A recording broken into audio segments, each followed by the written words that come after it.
So I shared a folder with you guys a couple of days ago, and I'm going to open up that folder and just kind of go through some of the main things that are in there. Pretty much everything you should need for the study sessions are in that folder. So there's one for physics and one for environmental science. We've got some of both of you in here, and I'll kind of jump between those two.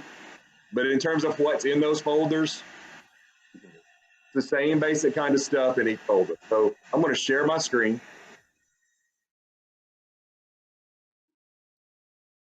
And if you have a question, chime in. Uh-oh. Oh, there it is. So I'm going to pull up the, I'll just open up the physics one first. So it's just called AP Physics SSS Pear Deck. And I shared that with you guys. I'm going to also have a direct share link at the end of the presentation. I'll go through here in a minute. So if you're on a different computer or something like that, you can still get to it. If you're in a different Google account or whatever might be going on.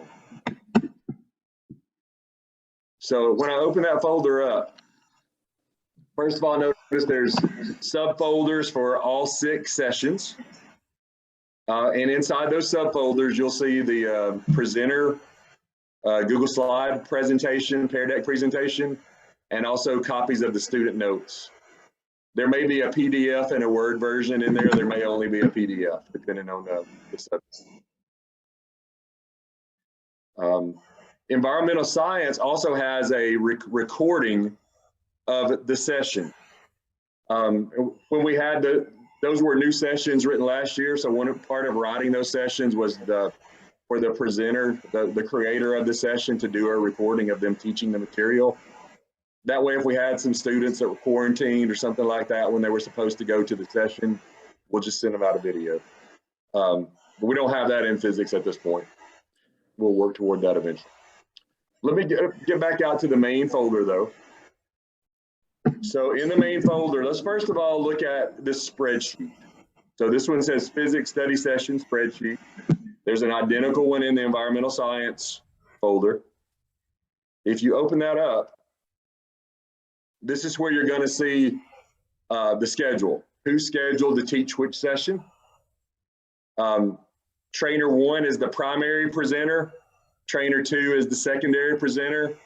I know there's a couple of you that sort of swap that up and tag team it. That's fine. However you want to do that, it's fine. Also in this session, or also in this spreadsheet rather, is the Zoom login information. And this is one thing I want to mention to you that's different from the way we did it last year. Last year, I assigned a different Zoom account to each presenter. So the primary person had a Zoom account, secondary person had a Zoom account.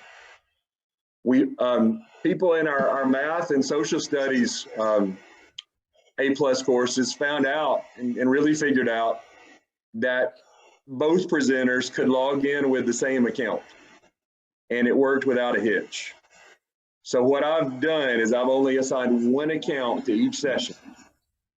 So for example, this October 11th session, both Eric and Jason will go to zoom.us and they'll log in with Science Room 3A at aplusala.org, and the password for that is ZoomRoom3A. And remember that it's case sensitive, so that Z does have to be capitalized for that to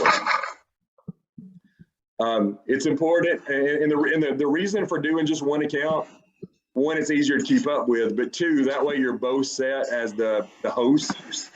So anything that you need to do, you can do, whether it's let kids in from the waiting room or share your screen or whatever you need to do, you both can do it, and you both have the same privileges because it was set up, the meeting was set up on that side.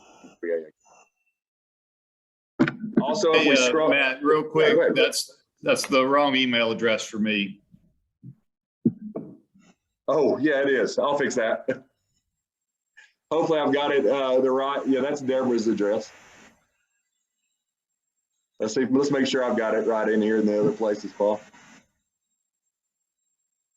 Yeah, I'll fix that one. Yeah, that's right. We'll fix it. So if we scroll over just a little bit to the right on this spreadsheet, there's also the Zoom link.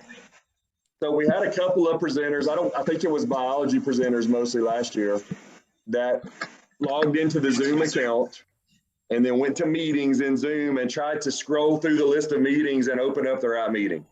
And invariably, there were one or two people that ended up going into the wrong meeting because there's probably 100 different meetings on that Zoom account. So the way I would recommend you start your meeting, go to zoom.us, log in with the account, and then just come back to this spreadsheet. Or like I did last year, I'll email you the day of the session with all the information, and you can just go to the email. But open the meeting up from either this spreadsheet or the email. And that way you'll know you're in the right room and you know the kids are they're gonna show up. Some of you guys know Ryan Reardon. Last year, he ended up in the Zoom, like in Zoom, there's what's called like the private meeting room or something like that. I bet he ended up in that thing 4 different weeks in a row. So if you open up the link, you will go to the right place. That's the important thing. So use the link, and that'll get you to where you need to be. That's pretty much it for the spreadsheet. But one thing I would ask you guys to do in the next day or two is open up the spreadsheet, the physics spreadsheet or the ape spreadsheet, whichever one applies to you, and just scroll through and check your calendar against my dates and make sure that we agree for the dates you're presenting. I know we've done that through email, and I'm pretty sure they're all right, but let's just make sure we're all on the same page, if you don't mind, and check that. Any questions about the spreadsheet though, before we move on to the next thing?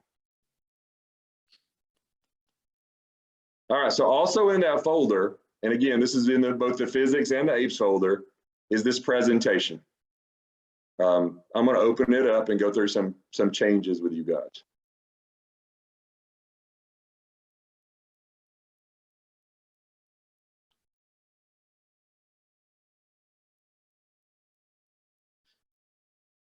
So a couple of basic changes. Last year, the sessions were 1 hour, and we paid you guys $125 for each session. And invariably what happened is some of you didn't get finished and you just kept on going until you finished. So you worked a long time and you weren't getting paid for it. So we extended the sessions this year to 1 hour and 15 minutes to give you a few more minutes. And we upped to pay $25 to try to make up for that. So everything will be 1 hour and 15 minutes, and the pay will be $150 for each session. And that includes being here today. So when this is over today, you'll need to go into Chrome River and request to be paid for today, because we'll pay you $150 for today as well. I already mentioned that both presenters will log in with the same Zoom account every time, and you get the credentials from that spreadsheet or from the email I send you the day of the session. I'll do that every time, just to make sure we're on the same page. You guys saw when you got into the Zoom meeting today that you had to register. Did everybody have to go through that registration process? So that's something we didn't do last year with the students that we are going to do this year. So when they go to the link, they're first going to go to the registration page, and they'll have to put in their name. You can put in special questions in registration. So they're also going to have to put in their school name. They're going to have to put in a school email address. What that means, one of the most annoying parts of being a secondary presenter last year was having to keep up with how many kids were from each school and getting them to change their Zoom name so you knew what school they were from. You'll no longer need to do that. We actually turned off the ability for them to change their screen name. Their screen name is going to be the name they registered with, which should be their real name, because that's how they're going to get credit for attending from their teacher. And I'll know from the report how many kids were from each school. So secondary folks won't need to worry about doing that at all anymore. And that'll take some worry off of you. When you guys click on the link, it's going to ask you to register as well, just like it did today. You do have to put in a personal email address to register, or school email address. What I'm trying to say is that if you try to put in the A+ address that I told you to use for Zoom, it's going to tell you that the host can't register for their own meeting. So just use your own personal email address when you're registering. Does all this make sense? All right. Yes. So the Zoom settings, not too much has changed from last year. So I won't read through all this. The main thing is that you're both going to log into Zoom with the same credentials, which we already talked about. That way you both have the same powers in Zoom. The one thing that I did change from last year is the thing you see in bold right here. So somebody on our staff read an article about a Zoom meeting where some kids were in a session, sort of like the one that we're teaching, and they were passing around dirty pictures through chat. And, you know, they got that bothered somebody on our staff. And so this decision was made to cut off the transfer files version in chat. Not a big deal, but what it'll end up affecting is the secondary presenter, because last year, that's how we had you guys sending the student notes out to the kids. So this year, instead of sending them out via a file, you'll go into the Google folder that we just looked at and just do share, and you'll get a link. And you can share, you can still share the link with them. So you'll just do a share link instead of sending the file. Just make sure that if any of you are set as an editor in that folder, which I don't think any of you are except Matt, you will be, make sure that when you share it as a view only kind of thing, so nobody can make any changes. Some other just basic reminders: the sessions are automatically set to record. We're not sending out those recordings to anybody. That's just if we had a discipline problem or something, but keep the recording on. Both of you guys will be able to screen share, but the student can't. Otherwise, I think everything is as it was last year, as far as Zoom goes.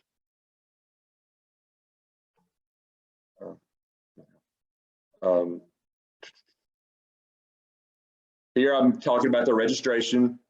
Every student will have to register. The teachers will also have to register when they log on, but I would still ask the secondary presenters to ask if there are any teachers in the room and document that in the form, just like you did last year. Just that way we got to double check just to make sure we got everybody.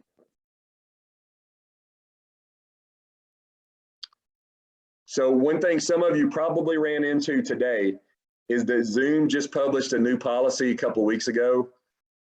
They're requiring users to update their software like every 6 months.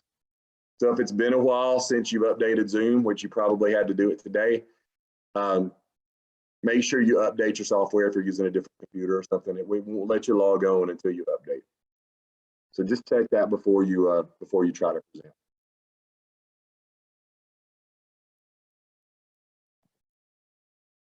All right, there were a couple of changes with Pear Deck.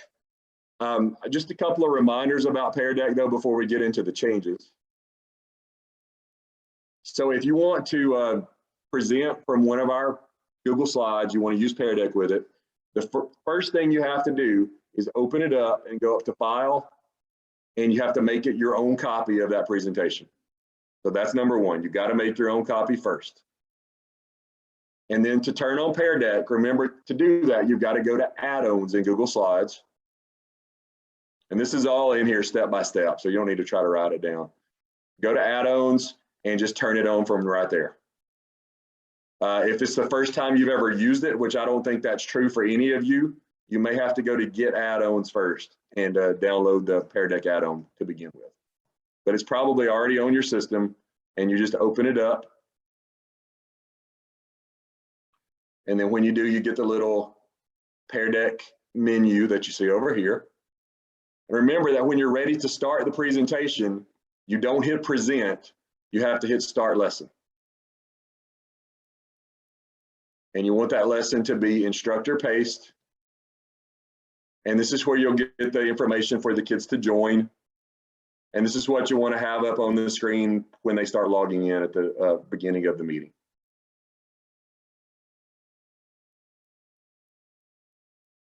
So just remind them they've got to go to joinpd.com and enter that code.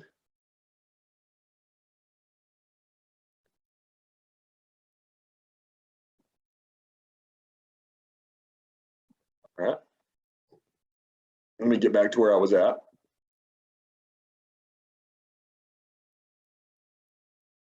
So the primary presenter, just like last year, will run the Pear Deck and open it up and all that kind of stuff. As far as the day-to-day workings of Pear Deck within a presentation, nothing has changed. That all works the same way. Where the changes happened, we're at the end. So you guys remember that we published what were called Pear Deck takeaways last year, which was essentially a file that automatically went out to students that had the whole presentation and any work they did inside the presentation, whether it was answering a multiple choice question or drawing a graph or typing up a free response answer. All that stuff was included in the file that went to the kids. We're still going to do that this year, but the way you have to publish those changed a little bit.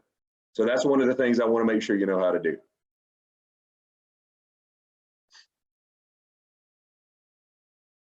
Before I get into the how-tos though, when you publish a takeaway as the presenter, it's going to create a folder in your Google Drive account called Pear Deck and a subfolder called Takeaways.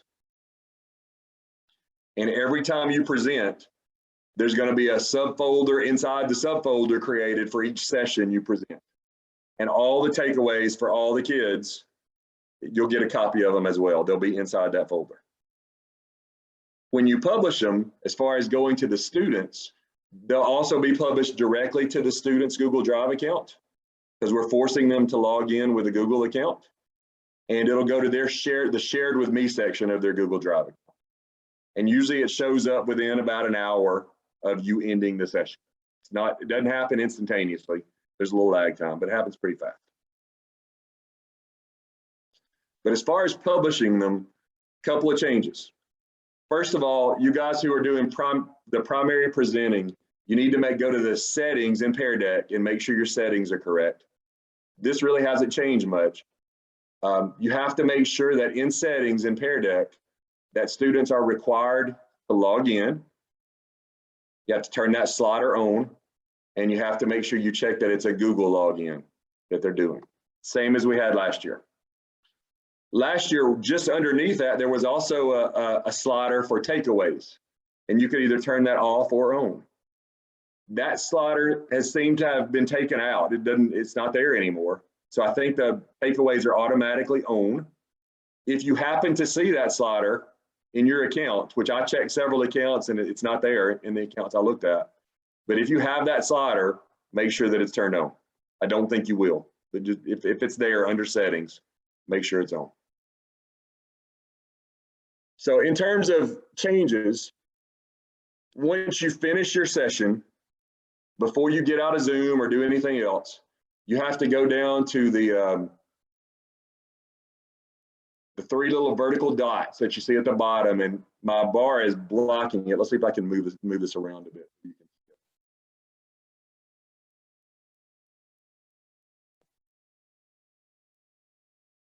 Bear with me for a second.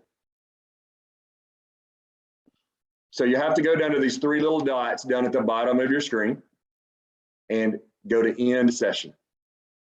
That's ending the Pear Deck session. That's important. Once you do that, once you tell it to end session, this menu right here is going to come up. And it's going to ask you to give the session a name.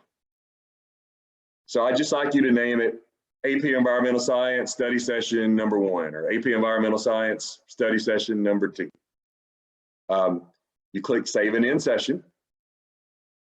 And when you do, it takes you to this screen, which is a little bit different than the screen we had last year. And that's why I wanted to point this out to you. They've got this new thing called Reflect and Review, which is sort of like takeaways, but it's different. It doesn't go directly out to kids.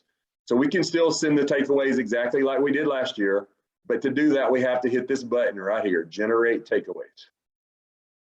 So you have to click on that button. And then once you click on it, It's going to ask you, are you ready to publish the takeaways for this session? And you're just going to click, I can't see the button again. Let me minimize.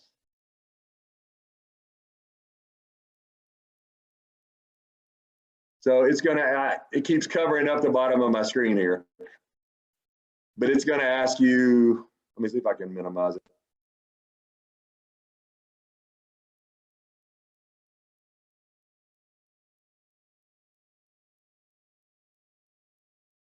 So it's going to ask you, do you want to publish takeaways for this session? You just click on that button.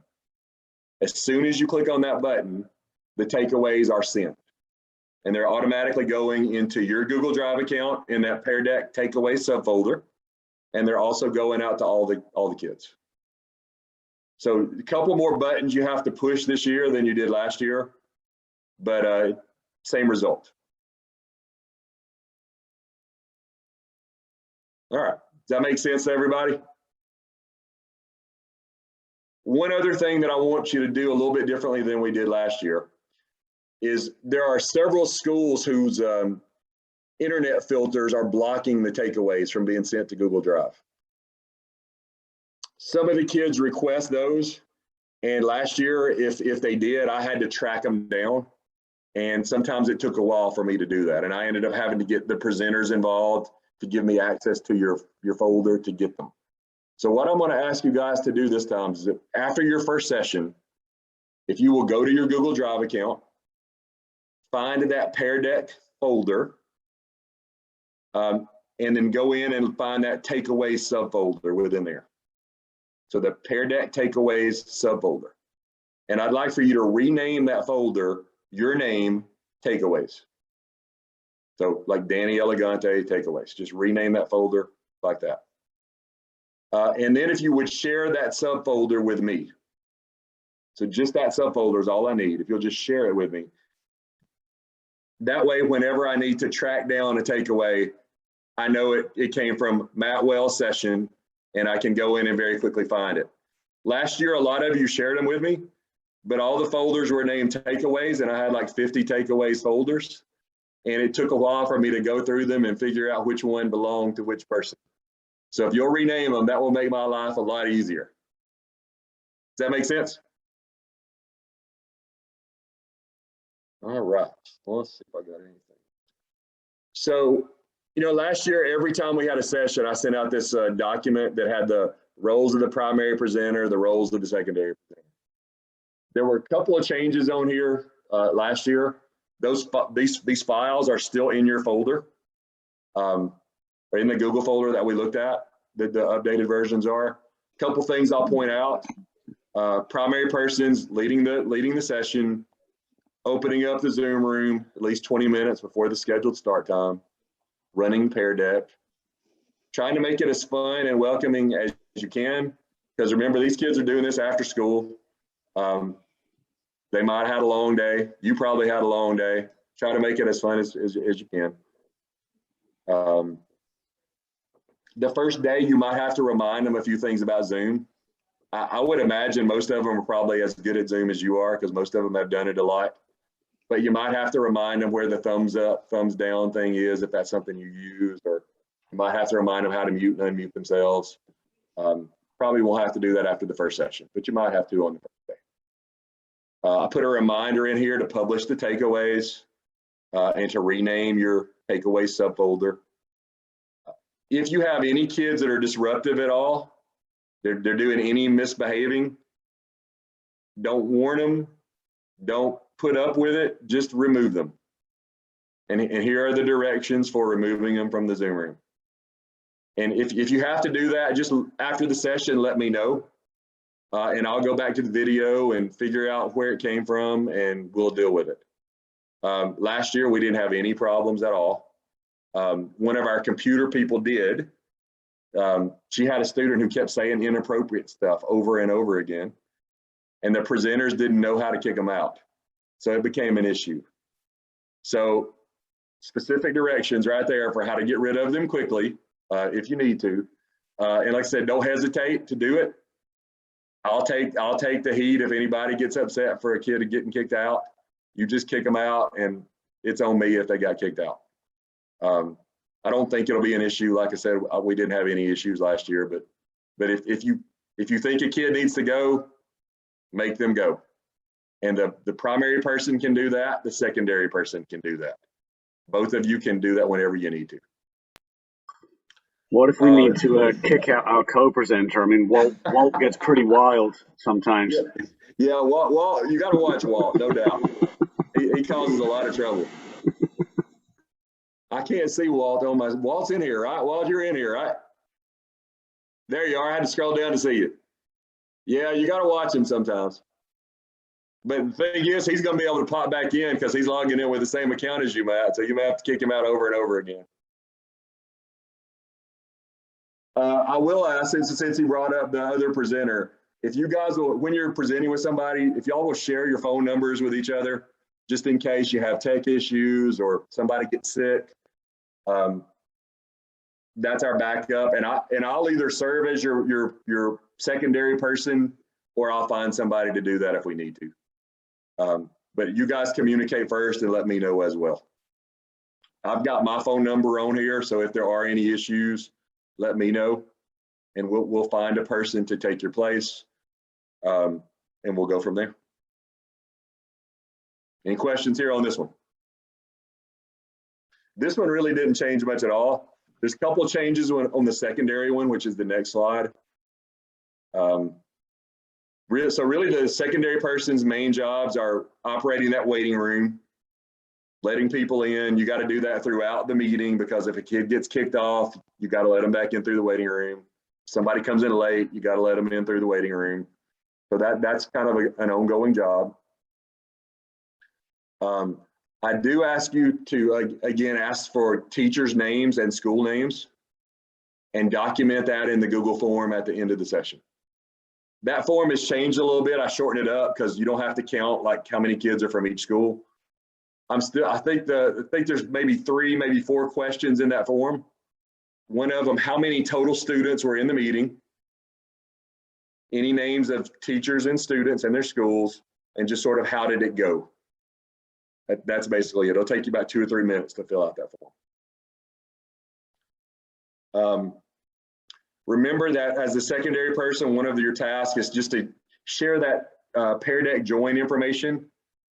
And remember that a kid who logs in late or gets kicked out and comes back in, they can't see the chat stuff that happened before they got into the meeting. So you'll have to put that back in over and over again as new kids come into the meeting. The same goes for sharing the student notes. You're going to share a link to the student notes, and you'll have to do that several times, because as kids come in at different times, they can't see the link you shared earlier. So you'll have to do that off and on throughout the meeting. Secondary person's monitoring chat, answering questions via chat. And if it's something that needs to be addressed to the group, just point it out to the primary person and they can do it, out loud to the whole group.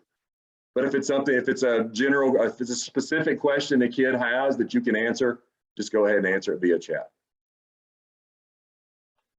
There is still a student survey, and we just ask that you share that link and encourage kids to do that at the end. Pretty much the same survey we had last year. There's that same link to the Google form. Just remember to do that at the end of each session. And remember, the secondary person is really, one of your roles is to be a backup, just in case the primary person has tech issues or gets sick. So just be prepared to present if you have to. I don't know that we ran into that at all last year, but you never know when that might happen. All right, any questions there? All right, so here's a link to those folders that I just talked about. So I shared the folder that you needed access to already with you, but this is also a share link to that same folder. So if you happen to be logged in with a different Google account or different machine and you can't get to it, this link will take you directly to that folder. You can get to anything you need. And if you happen to be teaching AP Chemistry and AP Physics, you can get to the AP Chemistry stuff here too if you need. All right, I'll talk about Chrome River in a second. That's how I want to end. But before I do that, I want to open up the presentations just a quick second. So I'm going to go into the physics ones first, and then I'll pull up the environmental science ones.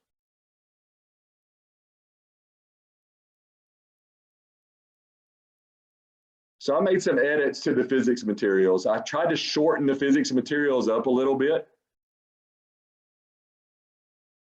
And one thing that we noticed that was a weakness across the board for pretty much all of our students. Let me get to it here so I can show it to you.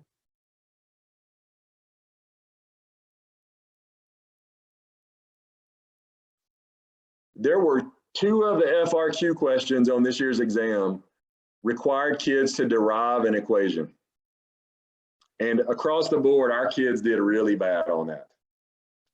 So on every study session, there is now at least one section that looks like this. And this came directly out of the AP Physics 1 workbook. And pretty much all of them do. So they're going to be given a scenario, and they're going to have to derive an equation for something. So you've got the workbook set up, and then on the next slide, you got the answers if you need them. But that's something I want you to stress. And you might mention during your presentation that workbook, if a kid's teacher is not using it, I think that's the best resource for AP Physics students. This year's test was modeled almost exactly from that workbook. And a lot of the things that are in that workbook, like argumentation skills, deriving equation skills, setting up experiments skills, our kids didn't do very well on. So I am really pushing the teachers to use that workbook, and I'm going to push it in the study sessions as well. So that's the big change to the physics. I also changed since we're going to do an in-person session, and let me mention that in-person session before I talk about the changes here.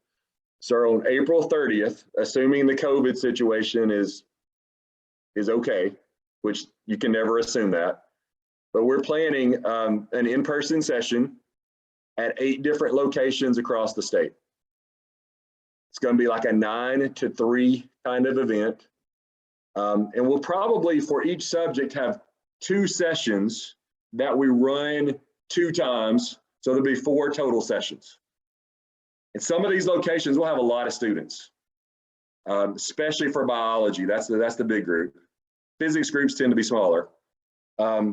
But if you're available on April 30th, please mark that on your calendar.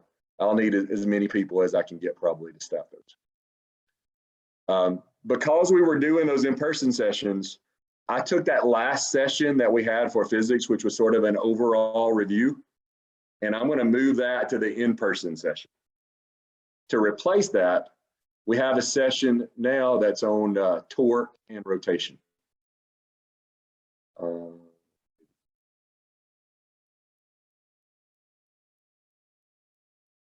I may not have moved that in here yet. Yeah, I haven't moved it into the folder yet, but session 6 will be a torque and rotation session. And that overall review session is going to go to the in-person staff. And I'll get that update. I thought I'd already done that. Guess not.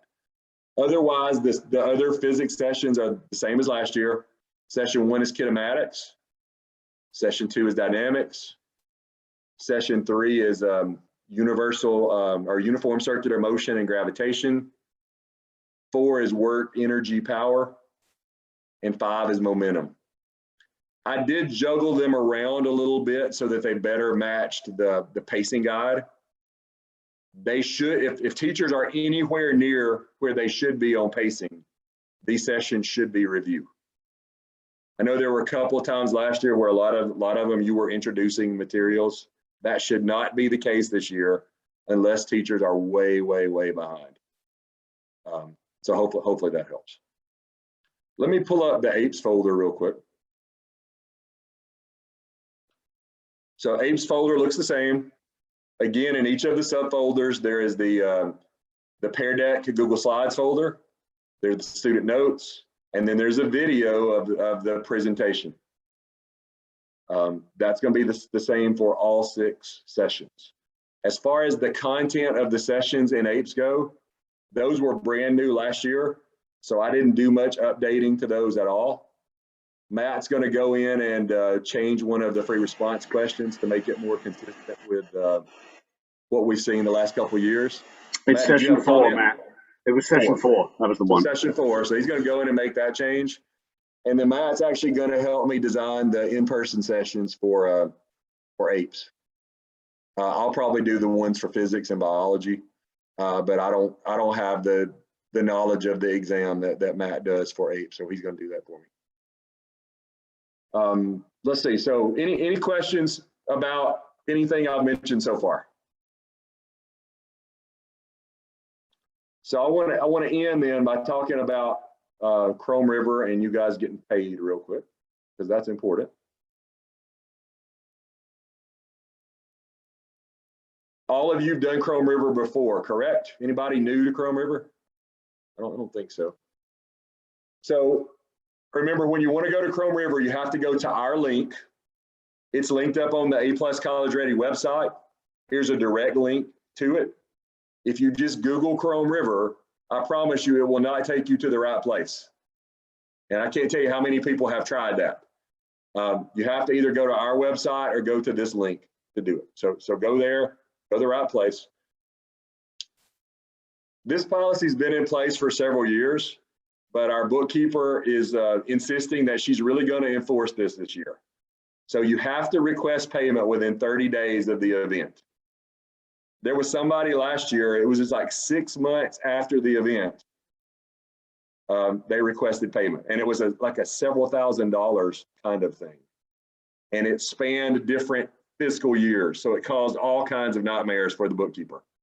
So please, just right after you finish a week of sessions, go ahead and request to be paid. We do want you, if you're teaching multiple sessions during 1 week, wait till you finish the last one and do one Chrome River expense report for that whole week. But after today, like I said, we're paying you today. Go in and request that as soon as you can for today. If you have questions or problems with Chrome River, feel free to email me. I'm going to send those to Jennifer Glover, who's our Chrome River guru. That's the bookkeeper. You can contact her directly at this address if you run into problems. On this slide, there's some specific directions for requesting to be paid for study sessions. So if you follow these, you can't go wrong. When you log in, it's going to ask you for your username and password. It also asks you for the company ID, which nobody ever seems to know. So I put it in the directions this year because I had it in the directions before. So there's that company ID. You got to put that in when you log in. And then you'll just, once you get in, you'll go to Plus New and you'll start your report. Just label it Student Study Sessions. You'll select Consultant Payment. You'll choose the date for the first session that you taught that week. And then you'll just follow the rest of these directions straight through. Every session, including today, is $150. Now, that'll be different if you do that in-person session. That's a $500 day event, but we'll worry about that when we get to it. All the rest of the sessions are $150 per session, regardless of which role you are playing in the session. So do that, and once you finish it all up, just hit submit. And be on the lookout for emails from either Jennifer or Chrome River, because if there's some kind of problem with your report, those bounce back to you.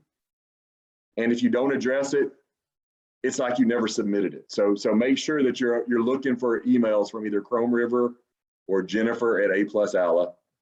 And I'll go in pretty regularly and check too, just to make sure that everybody's submitted and got it all taken care of. But try to take care of that on your end, and that way we'll make sure you're paid quickly. If you get it submitted, Jennifer's really good at getting that done within 2 or 3 days, typically. She's good at getting it. Matt, you want us to call today just student study session training? Yep. Okay. And I'm going to turn in a list momentarily of everybody who was here, and they'll probably process that tomorrow or the next day. All right. Any questions for me about anything we talked about?